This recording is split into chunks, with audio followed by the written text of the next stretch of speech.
अस्सलाम वालेकुम दोस्तों, आज से एक साल कबल मैंने 1 घंटे का क्लिप रिकॉर्ड करवाया ज़ईफ़ हदीस और उसकी हुज्जियत या उसके मुतल्लिक अहले सुन्नत का मौक़िफ़। बेहमदी ताला मैंने उसके अंदर अहले सुन्नत के मौक़िफ़ को बड़ी वाज़ेह दो टोक लफ्ज़ों में बयान किया।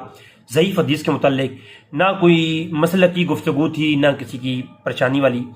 बाकायदा तौर पर जो उन नज़रात के दलाइल थे जिनको माने बगैर आप अलूम हदीस की फ़न को समझ नहीं सकते।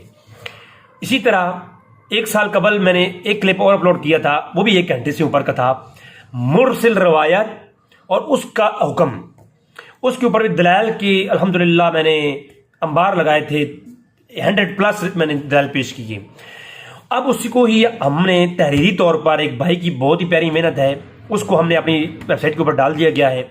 आप पहले ही कमेंट्स के अंदर या डिस्क्रिप्शन के अंदर लिंक मौजूद है, आप वहाँ पे क्लिक करके इसको पढ़ सकते हैं, या हमारी वेबसाइट का आप ऐप भी हमसे ले सकते हैं, जिसमें हमने असूल हदीस में मुरसल रवायत का हुक्म, किसी मसलक की बात नहीं, उन अइम्मा के दलाइल हैं जिनका इनकार कोई नहीं करता।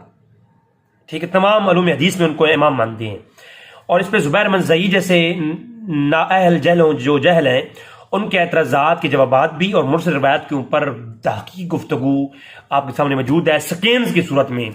मुरसल कहते कैसे हैं, पहले तारीफ, फिर उसके हुक्म, और फिर अइम्मा के उस पर अक़वाल, और कौन सी मुरसल मुकम्मल फेंक दी जाती है, ज़ईफ़ होती है, और कौन सी मुरसल काबिल एहतजाज होती है, उसके ऊपर पूरी तहक़ीक़ आपकी खिदमत में पेश है सेकेंड की सूरत में। आप वो ज़रूर पेश जो है ना देखें। आपकी दुआओं का तालिब आपका अपना भाई रज़ीफ़ भाई, दुआ में याद रखा करें, दुआओं की हमेशा जो है ना तालिब हैं। बहुत शुक्रिया। अस्सलाम वालेकुम।